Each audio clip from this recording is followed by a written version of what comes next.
nigga flies me, ain't a nigga cold as me, ain't another nigga got a swag quite like. But hold up, that's the way I feel. But hold up, but that's the way I feel. Swinging and banging on these ones and twos. Happy Friday to my crew. What up, good people? Bouncing back, let me slide right back off these gratitudes because y'all know things have been a little bit off kilter. But I did warn you a few days ago, all this stuff is about to change. I got a marketing plan, everything changes. So, happy Friday to everybody again. I'm Kendrick Avant, the Agent of Gratitude. And my intention today, in my gratitude journal, I got to get in 7 affirmations. That's what I'm saying to myself. I'm getting better at affirmations. So I'm not crying as much as I was last week and earlier this week. It's not Friday. But if I don't make it an actual intention, I'm always too busy to do these 7 affirmations before you stand up. I'm always too busy. Always too busy. It's always too much of an emergency to get in the bathroom. Whatever else it is, I never have time for it. So I made sure to write that thing down today. I need to get at least 7 affirmations for myself in. 7 times 7, 49. Tell y'all about that later. I've already done yoga, been working out today. Yesterday, I got in my 2nd straight day of 100 ounces of water. So wherever the queen, Anita, health coach Monique is, your boy is on day 3. And I'm about to hit 100 ounces a day. I bet because I already got 25 in already. I'm on it. Vitamins and supplements in. It's day number 19 of the double manifestation. That means 2 more days in a row. Whatever I'm manifesting. And then y'all can see, I'm going to start doing it because Kendrick told us about that last year. Told y'all about that in 2020. You just ain't been on game with the blog. Get on game with the blog, allthingsonelove.com. Check out the menu. You see I've got a separation for blogs. There's a whole separate piece for teachers to have me come in and be a guest speaker, do some motivational talking with this gratitude journal in your schools, change the culture, teach mindfulness in the classrooms and everything. I do all that for school teachers. I got stuff for parents, but it is all separated much more efficiently. Either way, if you are rocking with me on allthingsonelove.com, you see, I'm always putting stuff up there. That's the main place to find me. Instagram, Agent of Gratitude. Twitter, Agent Gratitude. Facebook, Agent of Gratitude.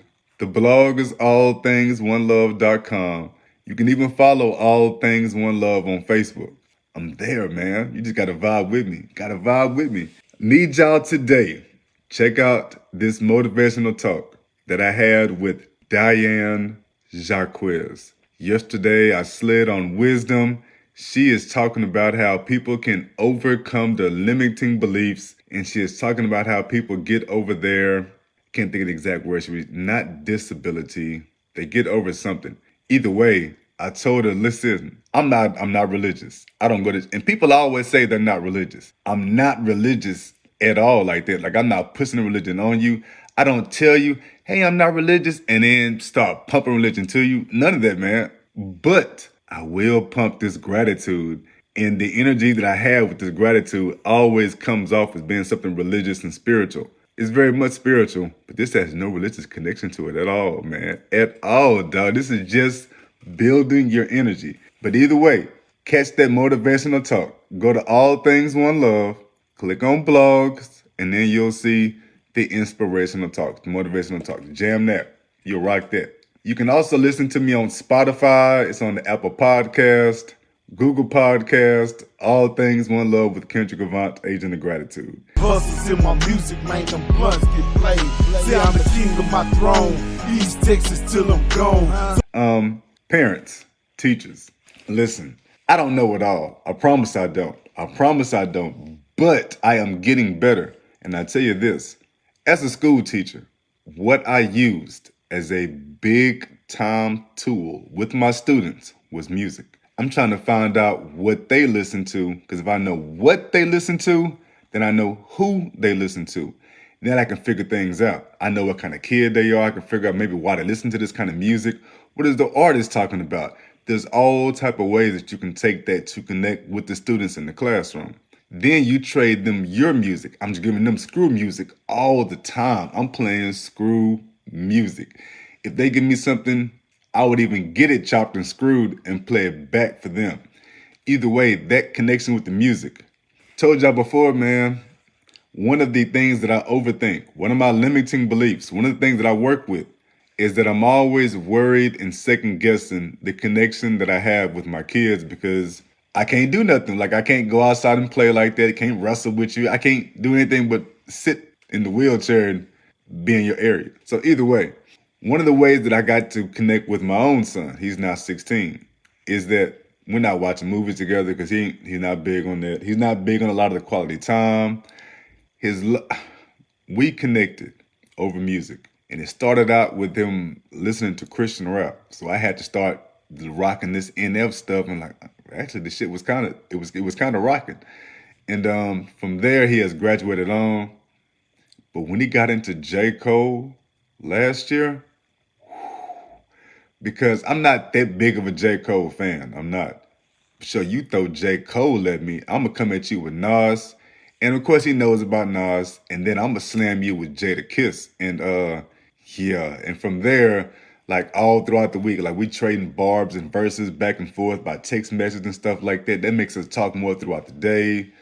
It's all kind of wild out stuff, man. But I'm telling you, for parents connecting with your kids, teachers connecting with your students, start with music. If you can get that music right to find out what they're listening to, then you know who.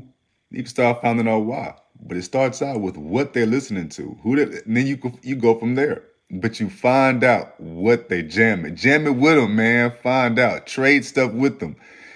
My son is not trying to hear Nas. He's not trying to hear anybody that I throw up. Big Crit, no. But he does give Jada Kiss some play. So put that to it. Every time I get to him, raw. Your Black History story today. Man, let's talk about the homie Bob Marley. Salute to the man, the myth, the legend. Okay, so y'all know Bob Marley is Jamaican. He's big with the reggae music. He's a Rastafarian. What is a Rastafarian? Back in the 50s and 60s, Jamaica is controlled by Britain. And the Rastafarian religion believes that, wow, that light came on kind of bright, huh? The Rastafarian religion believes they're big into using cannabis. It's similar to Christianity. I don't want to get deep into it. The culture, the dominant people in British did not like the Jamaicans doing Rastafarian stuff, smoking the cannabis, calling God Jah. Like they didn't like any of that. So they actually would take these Jamaicans Rastafarians would grow their hair long. Y'all know that. Bet y'all didn't know that in Jamaica, they would actually take Rastafarians, because you're identified by your hair, and put them in closets and set that shit on fire. This is what Britain is doing in Jamaica. This is what Bob Marley comes from. So he's the Rastafarian, he's jamming the music, smoking the cannabis. I was always big into Bob Marley, can't lie, because of the cannabis. I love the music, but damn it, I cherish the cannabis. Like the cannabis was my commit. If there was no cannabis, I would have never even heard the Wailers, any of that. It wasn't until, and of course I know this whole story. A lot of y'all know Bob Marley died of cancer. He's in the Bob Marley is in the U.S. Rock and Roll Hall of Fame. He has won Grammys here. He has a Hollywood Walk of Fame star. Like Bob Marley is in the Black Musicians Hall of Fame. He's everywhere, dude. His music is everywhere.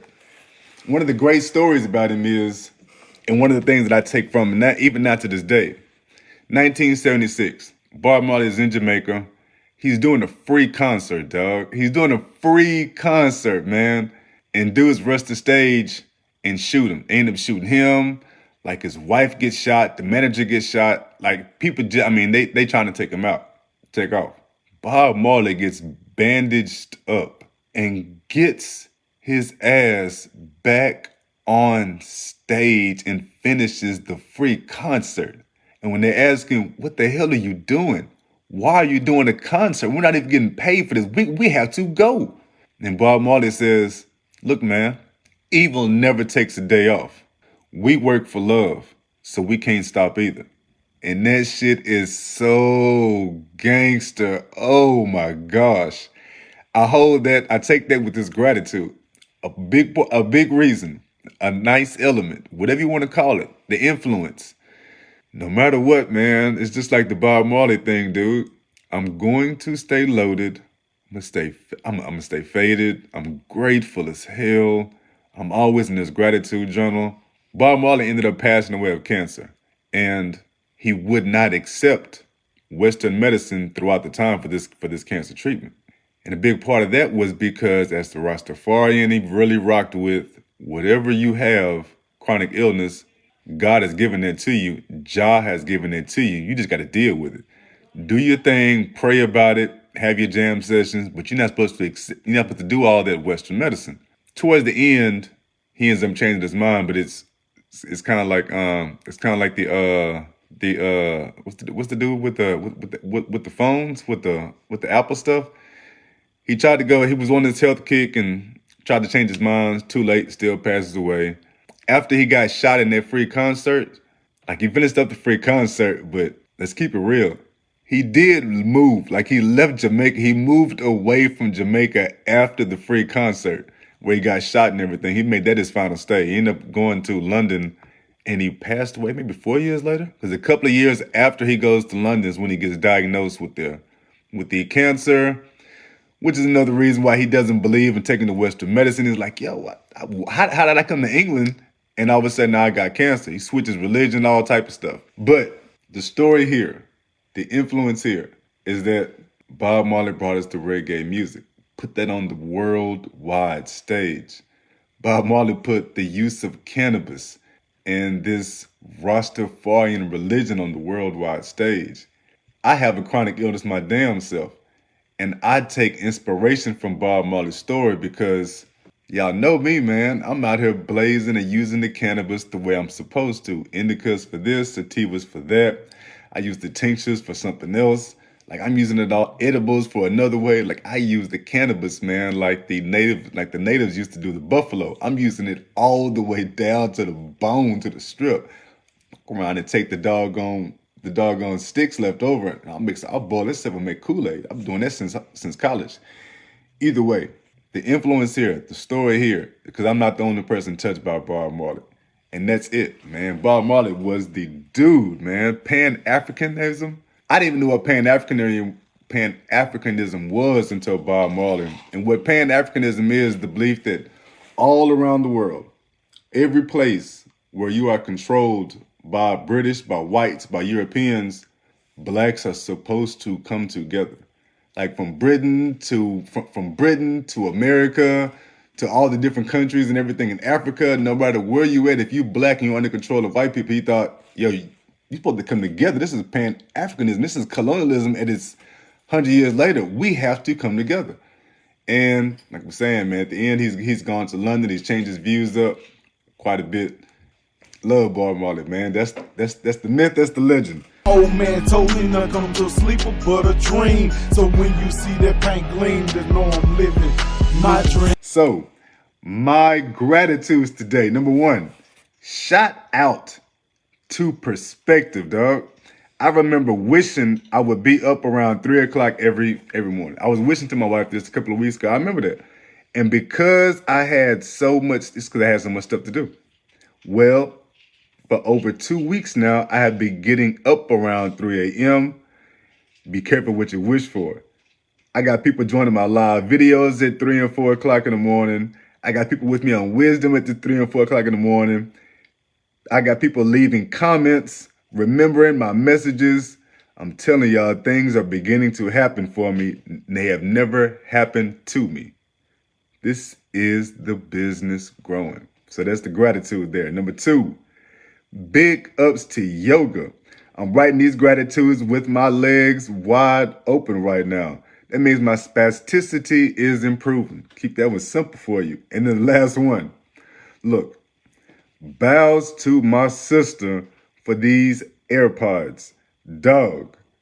The bass in those Apple AirPods slams on every single song. T-Pain is supposed to hit hard, but that James Brown, Down and Out New York City, even that has a bass line. I have been so crunk all morning, and even my beach waves meditation music had like bass to it. So shout out to the AirPods, but yo, man, to my sister, appreciate that, dog, because you know your boy can't hold phones to his ear and everything anyway. Y'all be pretty, stay grateful, go to All Things One Love for everything, Black history type stuff, mindfulness programs, educational type videos, yoga, allthingsonelove.com. I'm out.